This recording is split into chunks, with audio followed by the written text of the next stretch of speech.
시청자 여러분 안녕하십니까? 헬로티비 뉴스입니다. 헬로티비 뉴스는 민선 8기 지자체장들의 공약을 점검하고 있습니다.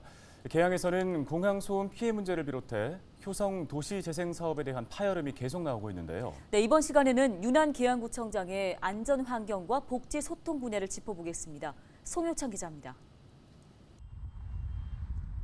계양은 부천, 김포와 함께 대표적인 공항 소음 피해 지역입니다. 하지만 이들 지역과는 달리 보상 규모는 턱없이 부족합니다. 계양은 김포공항과 인접한 상야동과 평동, 규련동 등 9제곱킬로미터가 소음 대책 지역으로 지정돼 있습니다. 국토교통부는 현재 관련 법률에 근거해 소음 피해 주민을 대상으로 지원 사업을 시행하고 있습니다. 하지만 사업 종류가 한정적인 데다 지원도 제한적으로 이뤄지고 있습니다. 경로당 재건축이나 배수로와 농로 정비, 냉방시설 전기료 일부 지원이 고작입니다. 소음 피해 정도와 규모가 증가하는 데 비해 피해 보상은 턱없이 부족한 실정. 국가가 필요하는 요소가 있다면 피해자들한테 정당한 피해 보상을 해야 된다고 생각을 합니다. 조만간에 국토부 장관님을 만나서 우리가 저희의 그 계양구의 여러 가지 문제들을 좀 보고를 드리고 그래서 이런 해법을 좀 찾아낼 수 있도록. 윤 구청장은 소음뿐 아니라 고도 제한 등 개발에도 제약이 있는 만큼 김포공항의 인천공항 이전도 인천시와 국토교통부 등에 적극 건의할 계획입니다. 윤 구청장은 효성지구 도시재생 사업에 대한 추진 의지도 밝혔습니다. 효성지구 도시재생 사업은 효성동 일원 17,000제곱미터의 원도심을 특화된 재생 사업을 통해 도시 경쟁력을 강화하는 사업입니다. 도시의 새로운 활기를 불어넣기 위한 사업인 만큼 내년부터 본격 추진할 계획입니다. 앞으로는 효성시대가 올 거라고 저는 생각을 하고 그런 측면에서 우리 공공시설이나 여러 가지 편의시설을 잘 만들어내서 그동안 좀 외면받았던 그 효성도시가 이제 새로운 그런 도시로 각광받을 수 있는 그런 도시로 잘 만들어내겠습니다. 복지 분야도 활성화됩니다. 현재 계양은 전체 인구의 14.4%가 노인입니다. 또 장애인은 5%이며 이중 노인이 절반을 차지하고 있습니다. 윤 구청장은 고령사회 진입과 함께 앞으로 더욱 높아질 고령 인구에 대비해 노인 시설을 확충하기로 했습니다. 또한 장애인의 지역사회 참여 확대와 자립 기반 조성을 위해 장애인 일자리 확대와 시설을 확충해 유형별로 복지 욕구를 충족하겠다는 계획입니다. 저희가 정말 잘 케어를 해야 된다고 생각을 해요. 우리가 관심을 갖지 않으면 우리 노인분들이나 장애인분들이 소외감을 느끼고 외로움을 느껴서는 저는 안 된다고 생각을 하고 저는 노인복지, 장애복지 필수라고 봅니다. 민선 8기호가 출항한 지 2달. 공항 소음 대책 마련을 위한 첫 발을 내딛고 도시재생 사업 추진과 노인장애인 복지 강화 등 새로운 계양 만들기를 위한 시동을 걸고 있습니다. 헬로티비 뉴스 송유창입니다.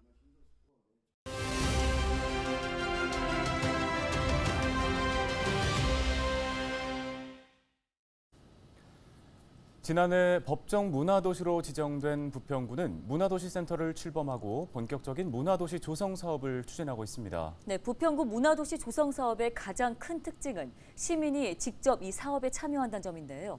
사업 추진 1년입니다. 황유경 부평구 문화도시센터장을 만나서 그동안의 성과와 또 앞으로의 과제에 대한 이야기 들어봤습니다. 이재필 기자입니다. 작년 21년은 문화도시 사업의 첫 해였고요. 짧은 기간이었지만 많은 시민 예술가 또 기관들과 함께 성공적인 한 해를 보냈다고 생각합니다. 작년에 했던 사업을 돌아보면 36개의 교육, 행사, 축제, 또 커뮤니티 사업 등에 약 15,000명의 시민이 함께 하셨고요. 또 사업의 수혜자는 약 12만 명으로 저희가 추정하고 있습니다. 문화도시 부평은 시민을 중심으로 한 사업입니다. 시민이 지역의 문화를 향유하고 또 시민을 중심으로 예술가와 각 사업을 잇는 데 중점을 두었습니다.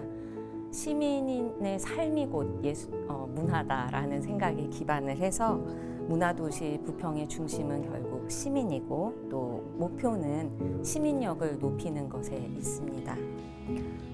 화려한 행사와 일방적인 사업보다는 시민의 참여와 공감을 중요하게 생각하며 사업을 추진하고 있습니다. 작년 21년에는 우리 지역에 관심을 가진 사람을 찾자는 목표로 문화둘의 시민의 회원을 모집했고요. 그 결과 현재까지 약 800명이 시민의 회원으로 참여하고 계십니다. 21년도에는 사람을 찾는 데 중점을 두었다면 22년도에는 그 사람들이 각각의 역할을 찾아갈 수 있도록 돕는 단계입니다. 올해부터는 이제 여러 프로젝트를 시민들이 직접 심사하고 평가하는 시민심사단과 시민평가단을 운영하고 있습니다. 이 과정을 통해서 시민들이 직접 사업의 주체로 나설 수 있는 단계를 마련하고 있고요. 시민들은 또 직접 사업을 심사도 하시고 평가한다는 점에 크게 호응하고 계십니다. 올해의 특징을 살펴보자면 시민이 소통하고 또 예술가와 기획자를 지원하는 공간인 문화공간 시소가 8월 17일에 문을 열었습니다. 문화공간 시소는 시민과 소통하다 또 시민의 소리를 듣다의 줄임말로 시민과 재단 또 그 부평구가 함께 문화도시 부평을 만들고자 하는 의미를 담고 있습니다. 또한 생애 주기별 맞춤 사업으로 청소년들이 뮤지컬에 대해서 공부하고 제작까지 하는 무대 모든 것 사업이 있고요. 또 선배 시민들이 참여하시는 부평 시녀 합창단을 상공노인문화센터와 함께 진행하고 있습니다. 생태와 문화적 재생을 결합하는 굴포 천천히 사업을 진행하고 있습니다. 뮤직 플로우 페스티벌과 언더시티 프로젝트를 통해서 음악과 비주류 분야에서 예술가가 지역에서 창작하고 제작하는 활동을 지원하고 있고요. 지역 문화 콘텐츠 기획자를 발굴해서 지역에서 활동할 수 있는 기반을 만들고 있습니다. 이 과정을 통해서 지역의 문화 생태계를 구축하는 사업들을 꾸준히 해나갈 예정입니다. 실질적으로 지역의 문화적 동력을 이끌어내는 것은 사람이고 또 결국 문화도시 부평의 힘은 사람으로부터 나온다고 생각을 합니다. 사람들의 소통과 협력 속에서 부평 내에서 발생하는 즐겁고 유쾌한 문화적인 동력이 지역사회에 깊이 뿌리내리고 또 그 파동이 더 멀리 퍼져나갈 수 있도록 열심히 하겠습니다. 고맙습니다. 부평 문화도시센터가 오는 17일부터 18일까지 부평 아트센터에서 비주류 문화 언더시티 프로젝트를 개최합니다. 언더시티 프로젝트는 비주류 문화의 유쾌한 소동이라는 부제로 국내외 비주류 문화 분야의 사례와 사람들을 집중 조명한다는 계획인데요. 비주류 문화를 살펴볼 수 있는 국제 컨퍼런스와 다양한 체험을 할 수 있는 실험 가게, 힙합 공연과 전자음악 교류 등 다양한 프로그램으로 구성됐습니다. 자세한 프로그램과 참여 작가에 대한 정보는 언더시티 프로젝트 공식 누리집과 문화도시 부평 누리집에서 확인할 수 있습니다.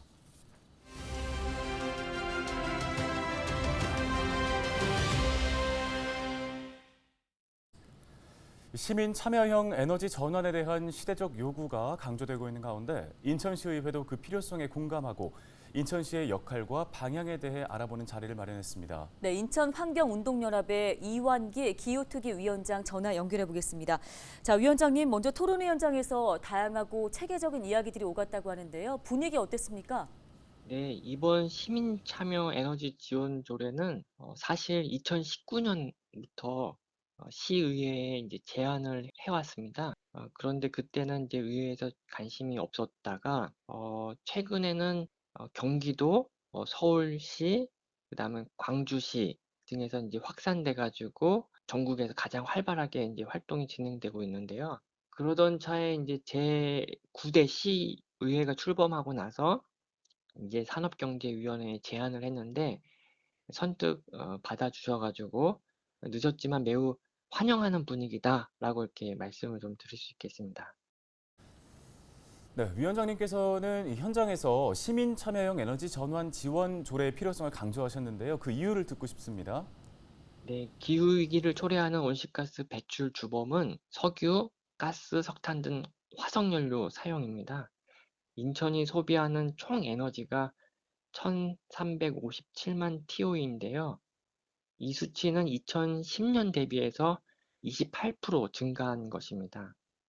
좀 구체적으로 들어가면 이 총 에너지에서 석유는 69%, 가스는 11%, 전력은 16% 차지하는데요. 전력은 또 90% 이상을 석탄과 가스로 생산을 하고 있습니다. 그래서 앞으로 이제 2050년까지 탄소 중립을 하기 위해서는 화석연료를 거의 사용하지 않고 재생에너지로 전환을 해야 되는 상황입니다.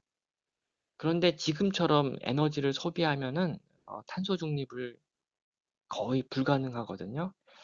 그래서 대표적으로 이제 프랑스 파리시 같은 경우는 2050년까지 에너지 소비를 50% 줄이고 나머지 50%를 재생에너지 100%로 하겠다는 계획을 수립을 했습니다.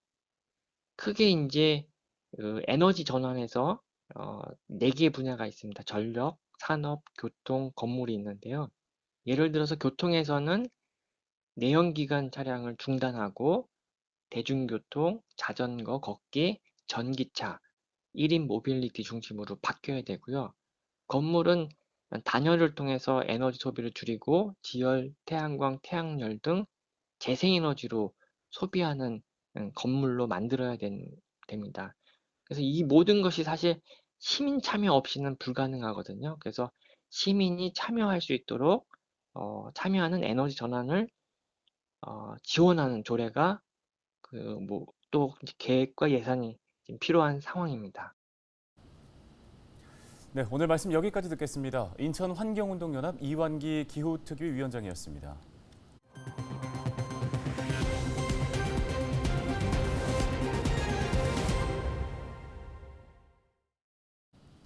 다음 소식입니다.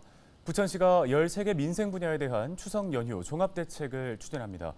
이에 따라 부천시는 연휴 기간에도 코로나19 재난안전 상황반을 설치해 확진자 관리와 방역은 물론 화재, 태풍 등 재난에도 대비할 예정입니다. 또 142개 응급의료기관과 비상진료체계를 구축하고 병의원, 휴일 지킴이 약국 등을 지정해 운영합니다. 생활수레기는 추석 당일과 다음 날을 제외하고는 정상 수거하며 수돗물 공급 안정을 위해 24시간 비상급소대책 상황실을 가동합니다. 이와 함께 오는 12일까지 물가 관리 차원에서 명절 성수품의 가격 표시제 실태를 점검한다는 방침입니다. 민선 8기 김포시가 새로운 시장 취임을 알리는 고유제를 지냈습니다.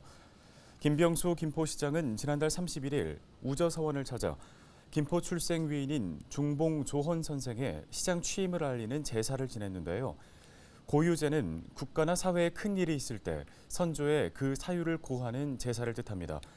김 시장은 고유제에서 조헌의 얼과 정신을 본받아 책임을 완수하는 시정을 구현하겠다고 밝혔습니다. 김포시가 9년 만에 개방형직인 감사 담당관 자리에 외부 전문가를 채용했습니다. 김포시는 1일 이기욱 전 감사원 부감사관을 신임 감사 담당관으로 임용했습니다. 이기욱 신임 감사 담당관은 지방행정 사무관 직급으로 향후 자체 감사나 각종 계약, 개발 사업 심사 같은 감사 담당관실 업무를 총괄하게 됩니다. 한편 김포시는 지난 2013년 감사 담당관을 개방형 직위로 바꿨지만 잇따라 내부 공무원을 감사 담당관으로 선임해온 바 있습니다. 문화도시 부천을 대표하는 두 문화기관이 손을 맞잡았습니다. 부천문화재단과 한국예술문화단체 총연합회 부천지회는 지난달 31일 업무 협약을 체결하고 지역 문화예술진흥과 사업을 함께 나가기로 합의했습니다. 이에 따라 앞으로 두 단체는 지역 문화예술 과제를 함께 발굴하는 한편 홍보 등을 협력할 예정입니다.